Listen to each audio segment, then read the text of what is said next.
Taste the Daily. AIADMK பொதுச் செயலாளர் Edappadi K Palaniswami வாழ்த்து தெரிவித்திருக்கிறார்.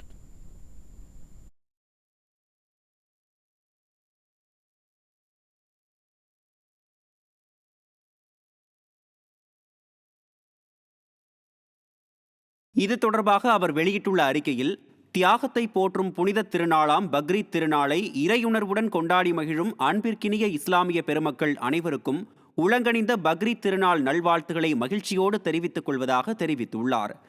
இறைவனுக்காக எதையும் தியாகம் செய்யும் எண்ணத்தை மேலோங்கச் செய்யும் நன்னாளாகவும், ஏற்றத்தாழ்வுகளை அகற்றி அனைவரும் ஒன்று கூடி இறைவனின் புகழை நெஞ்சத்தில் நிலைக்கச் செய்து விருந்தளித்து மகிழ்ச்சியில் திளைக்கும் திருநாளாகவும் கொண்டாடப்படுவதே பக்ரீத் திருநாள் என குறிப்பிட்டுள்ளார். மேலும் இத்தியாக திருநாளில் பசித்தவர்களுக்கு உணவளியுங்கள், துன்பப்பட்டவர்களுக்கு உதவி புரியுங்கள், அண்டை அயலாரிடம் அன்பாக இருங்கள், எளியவர்களிடம் கருணை காட்டுங்கள், சிந்தனையிலும் நடத்தையிலும் தூய்மை உடையவராக இருங்கள் என்ற நபிகள் நாயகம் அவர்களின் போதனைகளை மக்கள் அனைவரும் மனதில் நிறுத்தி வாழ்ந்தால் உலகில் அமைதி நிலவி வளம் பெருகும் என பொதுச் செயலாளர் தெரிவித்துள்ளார்.